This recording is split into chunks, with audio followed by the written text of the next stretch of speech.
나를 집어삼킨 듯 혼자라는 생각만이 가득할 때에 두려움과 무서움이 미칠 때 길 잃은 양 주인 찾아 울었네. 왜 나만 이런 걸까? 왜 나는 외로울까? 왜 나만 혼자일까? 라는 생각이 날 지배할 때 주님 구하셨네. 또 나를 붙드시네. 우는 날 안으시네. 성령 지친 맘 위로가 되시네. 나를 외면치 않은 주님의 은혜 결코 포기 없네. 끝이 없네. 나는 그 빛을 따라 살아가리라. 주님 붙드소서. 나를 이끄소서. 주님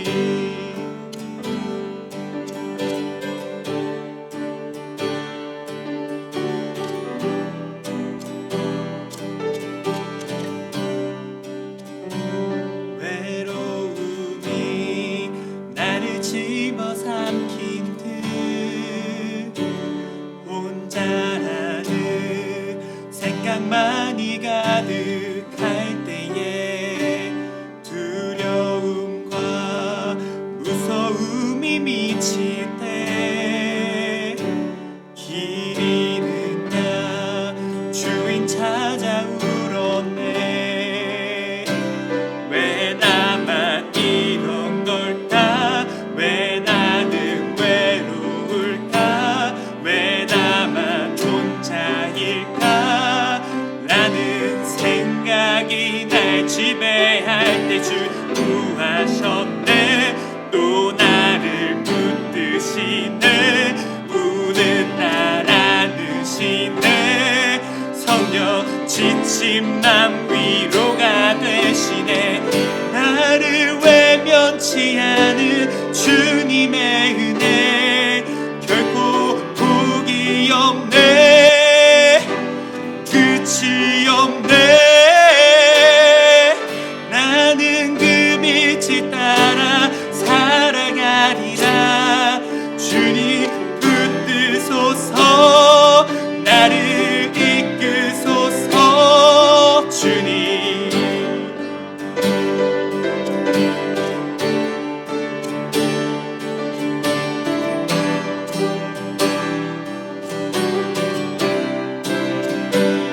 왜 나만 이런 걸까? 왜 나는 외로울까? 왜 나만 혼자일까? 라는 생각이 날 지배할 때 주님 구하셨네. 또 나를 붙드시네. 우는 날 안으시네. 성령 지친 맘 위로가 되시네. 나를 외면치 않은 주님의 은혜 결코 포기 없네. 끝이 없네. 나는 그 빛을 따라 살아가리라. 주님 붙드소서. 나를 이끄소서. 주님 나를 외면치 않은 주님의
샬롬, 주님의 이름으로 사랑하고 축복합니다. 오늘 성경 본문에 보면 베데스다 연못에 대한 말씀이 나옵니다. 여러분은 연못하면 어떤 그림이 머릿속에 그려지나요? 아마 대부분은 붕어와 잉어가 헤엄치거나 연꽃잎이 둥둥 떠다니는 모습을 생각하게 될 것입니다. 하지만 오늘 본문에 나오는 베데스다 연못은 우리가 생각하는 연못과는 사뭇 다릅니다. 성경에서는 베데스다 연못으로 번역되어 있지만 당시 예루살렘에 있던 베데스다 연못은 물을 저장하는 물 저장소로 사용되었던 곳입니다. 실제로 이 그림을 보면은 연못이라고 보기보다는 건물에 더 가까운 모습입니다. 이 건물 안에 물을 저장하는 물 저장소가 있었습니다. 현재 발굴된 베데스다 연못의 내부 모습을 보면 많이 무너졌지만 계단을 통해 내려가다 보면 물을 저장할 수 있는 깊고 넓은 공간이 마련되어 있다는 것을 보게 됩니다. 이 물 저장고는 성전에 물을 공급하기 위한 목적과 더불어 종교 예식 행사와 또 치료 목적으로 건설이 되었습니다. 베데스다가 당시에는 병원으로 사용되었다는 것은 굉장히 놀라운 일입니다. 그 이유를 보면 병원은 그 당시에 깨끗한 물을 구하기가 굉장히 어려웠습니다. 그래서 빗물을 저장해 놓은 깨끗한 물이 있는 이 저장소로 병원들이 몰리기 시작했고, 병원이 있는 곳에 당연히 병자들도 모이기 시작한 것입니다. 그래서 베데스다라는 이름의 뜻을 보면 자비의 집이라고 불렀습니다. 즉 치료하는 의사가 있고 병자가 있는 자비로운 곳이라는 뜻이겠죠. 그래서 본문 말씀에 보면은 많은 환자들이 베데스다에 모인 것을 보게 됩니다. 3절 말씀에 그 안에 많은 병자, 맹인, 다리 저는 사람, 혈기 마른 사람들이 그곳에 모여 있었습니다. 그리고 이곳에선 예수님께서 한 남자를 만나게 됩니다. 이 병자는 자신의 병을 고치기 위해서 이 베데스다 병원으로 왔을 것입니다. 이 병원에서 자신의 병을 치료하기 위해 많은 방법과 노력을 기울였지만 그의 병은 나아지지 않았습니다. 1년이 지나고 2년이 지나고 3년이 지나고 결국 수중에 있던 모든 돈을 다 쓰고 나자 그는 더 이상 의학적인 치료의 방법을 찾을 수가 없었습니다. 결국 그 사람이 마지막에 택한 것은 미신에 의지하는 거였습니다. 그 당시에 성행이던 미신의 내용이 이렇습니다. 물 저장소에 가끔 천사가 내려와 물을 움직이게 하는데 움직인 후에 먼저 들어가는 자는 어떤 병이든지 깨끗이 낫는다는 내용의 미신적인 말이었습니다. 그들이 믿고 있던 이 미신의 소문은 당시 저장소 안에 세워져 있던 로마 신화에 나오는 에스클리피우스에 대한 미신의 내용이었습니다. 당시 에스클리피우스는 의학의 신으로 숭배되었습니다. 그래서 분수대나 물 저장고에 세워져 있었는데 이는 에스클리피우스가 물을 깨끗하게 하여 그 물에 들어가면 병이 낫는다는 미신에 근거하고 있었기 때문입니다. 마치 인도의 겐지스 강을 생각나게 합니다. 인도 사람들에게 있어서 겐지스 강은 굉장히 신성한 곳입니다. 그래서 그곳에서 기도도 하고 축제도 벌입니다. 당연히 몸에 병이 있는 사람들도 겐지스 강에 들어가서 몸을 씻습니다. 하지만 겐지스 강이 깨끗한 물이 아닙니다. 오물과 쓰레기로 뒤덮인 강이 현재의 겐지스 강입니다. 그럼에도 많은 사람들이 그곳에 들어가서 병이 낫기를 바라는 마음으로 몸을 씻습니다. 왜 그렇습니까? 간절하기 때문입니다. 그 병이 낫고자 하는 간절한 마음 때문에 그 더러운 물에 들어가서라도 병이 낫고자 하는 것입니다. 예수님께서 만나셨던 이 병자도 마찬가지입니다. 수중에 돈은 떨어졌고 병이 낫기는 바라는 마음 때문에 미신에 의지하게 된 것입니다. 하지만 미신에 의지했다고 해서 그 병이 완화되거나 나았거나 하진 않았습니다. 오히려 38년 동안 벳세다의 가장 깊은 저장소에서 홀로 있어야만 했습니다. 자신이 병이 낫기 위해서 미신을 믿었는데 오히려 그 미신을 믿었기 때문에 감옥 아닌 감옥 생활을 하게 된 것입니다.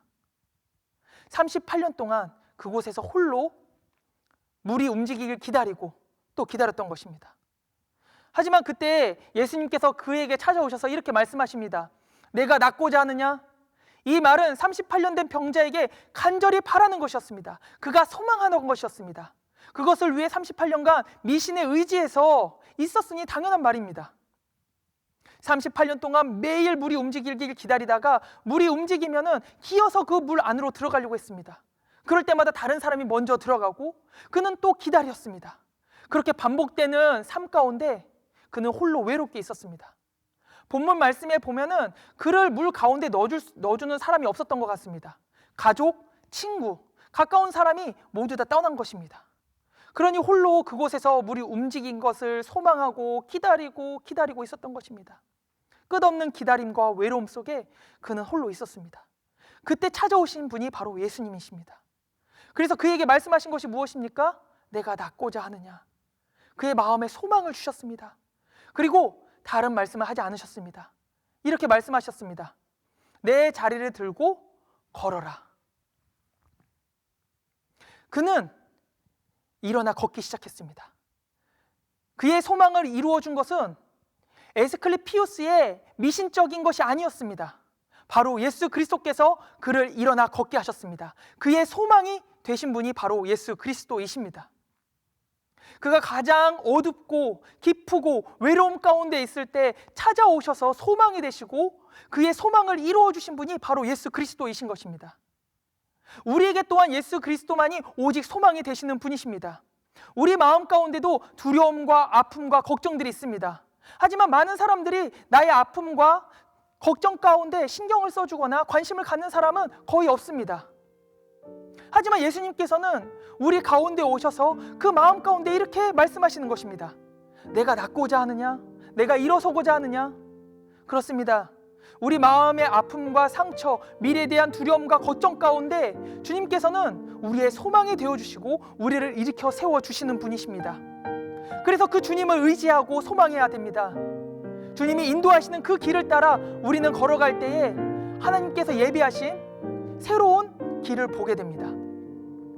지금은 힘들고 두렵고 어렵더라도 주님을 더욱더 바라보십시오. 주님의 음성에 귀 기울이십시오. 주님께서 우리의 소망이 되시고 우리를 일으켜 세워주실 것입니다. 주님만이 우리의 소망이 되셔야 합니다. 세상의 그 무엇도 우리 마음을 흡족하게 할 수 있는 소망은 없습니다. 오히려 우리를 더 힘들게 할 뿐입니다. 주님만이 오직 우리의 소망이 되도록 우리 마음에 주님만을 모시길 바랍니다. 다 함께 기도하겠습니다. 사랑과 은혜가 많으신 하나님 아버지, 우리의 소망이 되어주심에 감사합니다. 힘들고 지친 마음, 미래에 대한 두려움과 걱정 가운데 오직 주님만을 바라보며 주님을 소망하며 일어나 걷게 하여 주시옵소서. 주님께서 예비하신 새로운 길로 걸어갈 때에 주님께서 함께 하심을 믿습니다. 어두운 가운데 소망 되시는 주님께 감사드리오며 예수님의 이름으로 기도하옵나이다. 아멘.